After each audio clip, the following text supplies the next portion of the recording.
Ang aklat ng Galatia ay nagpapakita ng isa sa mga pinakamahalagang sandali sa unang iglesia. Isang sulat na isinilang mula sa isang malalim na labanan sa teolohiya na nagbanta sa mismong ebanghelyo.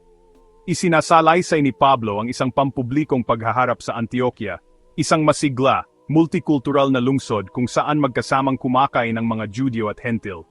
Pagkatapos ay dumating ang mga tao mula kay Santiago, ang mga Judaizer, na nagdala ng nakakalasong turo. Ipinilit nila na sundin ng mga Hentil ang mga seremonyal na batas ng mga Judyo, ang pagtutuli, mga patakaran sa pagkain, upang tunay na maligtas. Ang kanilang legalismo ay nagdagdag ng mga gawa sa ebanghelyo, isang sistema ng ebanghelyo plus na umaatake sa biyaya. Kumalat ang panggigipit, huminto ang mga pagkaing ibinabahagi. Kumalat ang takot at kompromiso maging sa mga pinuno. Si Pedro, na kumain kasama ng mga Hentil, ay nagsimulang lumayo. Inilayo ang sarili dahil sa takot. Ang kanyang pag-uugali ay nagpahiwatig na ang mga Hentil ay pangalawang klase. Ang tahimik na sermon na iyon ay sumasalungat sa ebanghelyo. Kaya tumayo si Pablo at sinabi ang katotohanan para sa Antioquia at para sa bawat henerasyon. Nang harapin ni Pablo si Pedro, ginawa niya ito sa publiko. Dahil ang kasalanan ni Pedro ay pampubliko at inililigaw ang iglesia. Direktang inakusahan siya ni Pablo. Ang kanyang pag-uugali ay hindi na ayon sa ebanghelyo. Ang pagkukunwari sa mga pinuno ay lumilikha ng kalituhan at sumisira sa mensaheng kanilang ipinapahayag. Sa paghihiwalay sa mga Hentil, biswal na itinuro ni Pedro ang isang maling ebanghelyo. Ang pananampalataya kay Kristo ay hindi sapat. Iba pang mga mananampalatayang yang Judyo ay natangay, maging si Bernabe, na nagpapakita kung paano ang kilos ng isang pinuno ay maaring makaimpluwensya sa marami. Ang takot sa tao ay napatunayang mas malakas kaysa sa pananalig sa ebanghelyo.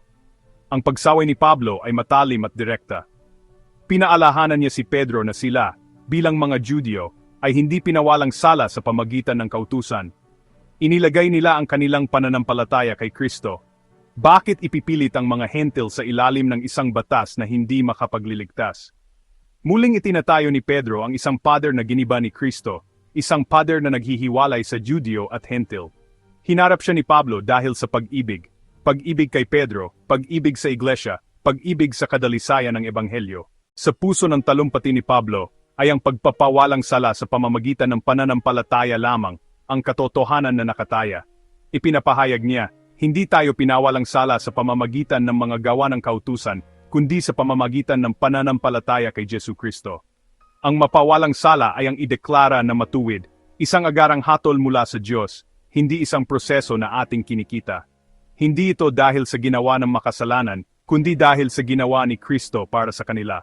Ang kautusan ay parang isang perpektong salamin. Inilalantad nito ang banal na pamantayan ng Diyos at ipinapakita ang ating kasalanan. Walang sinuman ang perpektong sumusunod dito. Ang pagsubok na mapawalang sala sa pamamagitan ng kautusan ay walang saysay. Ang kautusan ay makakondena lamang, hindi makapagliligtas.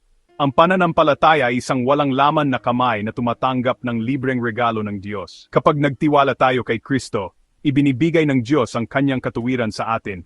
Ang kasalanan ay inilalagay kay Kristo. Ang kanyang perpektong katuwiran ay inilalagay sa atin, isang natapos, sapat na gawa. Ang katotohanan ito ay nagpapalaya sa atin mula sa nakakapagod na pagtatrabaho upang makuha ang pabor ng Diyos. Ang ating katayuan ay kay Kristo lamang. Ang ating pag-asa ay nakasalalay sa hindi natitinag na katuwiran ni Kristo na ibinigay sa sandaling tayo ay maniwala. Gumawa si Pablo ng isang malalim na pahayag. Ako'y ipinako sa krus na kasama ni Kristo. Ito ay isang espiritual na katotohanan para sa bawat mananampalataya. Nang mamatay si Jesus, namatay siya bilang ating kinatawan para sa mga nakipag-isa sa kanya sa pamamagitan ng pananampalataya, ang kanyang kamatayan ay nagiging atin. Ang lumang sarili, na alipin ng kasalanan at hinatulan ng kautusan, ay pinatay sa krus na iyon.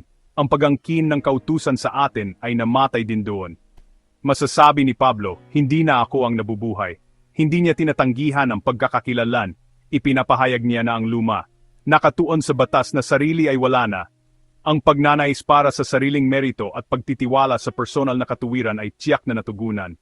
Sa lugar ng lumang sarili, isang bagong buhay ang nagsisimula. Si Kristo ay nabubuhay sa akin, isang maluwalhating pagpapalit. Ang buhay na Kristo ay dumarating upang manirahan sa mananampalataya sa pamamagitan ng banal na espiritu. ang kanyang buhay ay dumadaloy sa atin. Nabubuhay pa rin tayo sa mga katawan, nahaharap sa mga tukso, ngunit hindi na tayo nabubuhay sa sarili nating kapangyarihan. Nabubuhay tayo sa pananampalataya sa anak ng Diyos. Ang pananampalataya ay patuloy na pagtitiwala. Ang nakaraang gawa ng pag-ibig ay naging kasalukuyang panggatong para sa pang-araw-araw na buhay. Ang mga katotohanan ni Pablo ay lubhang praktikal. Una, ang gawa ni Kristo ay ganap na sapat, walang ebanghelyo plus. Marami ang nagdaragdag ng mga patakaran, pamantayan sa kultura, o disiplina bilang mga kinakailangan at nagnanakaw ng kagalakan para sa balisang pagsisikap. Kailangan nating ihanay ang mga kilos sa mga paniniwala. Hindi mo maaaring ipahayag ang biyaya at magsanay ng paboritismo o pagbubukod. Pantay-pantay ang lahat sa paanan ng krus. Tratuhin ang mga bagong mananampalataya at iba't ibang pinagmulan ng may pagkakapantay-pantay. Ang pagpapawalang sala sa pamamagitan ng pananampalataya ay nagpapalaya sa atin mula sa dalawang matinding kalagayan, legalismo at kalayaan. Ang legalismo ay nagpapalipin, ang kalayaan ay umaabuso sa biyaya. Itinatama ni Pablo ang dalawa, ang biyaya ay nagpapalaya sa atin mula sa kasalanan at nagbibigay kapangyarihan sa tunay na pagsunod. Ang tunay na pag-unawa sa biyaya ay lumiliha ng pasasalamat at masayang paglilingkod, hindi walang pakialam na pamumuhay. Kapag natutukso, tandaan na ang lumang sarili ay pinatay. Si Kristo sa iyo ay nagbibigay ng kapangyarihan upang sabihin na hindi sa kasalanan. Kapag tayo ay nabigo, hindi tayo kailangang mawalan ng pag-asa o muling kumita ng kaligtasan. Lumapit sa trono ng biyaya ng may kumpiyansa. Nagtatapat tayo, tumatanggap ng kapatawaran, at nagpapatuloy bilang mga ligtas na anak. Hindi upang muling makuha ang pagtanggap kundi dahil tayo ay kabilang na. Ang konklusyon ni Pablo ay isang matagumpay na deklarasyon. Hindi ko pinawawalang saysay ang biyaya ng Diyos.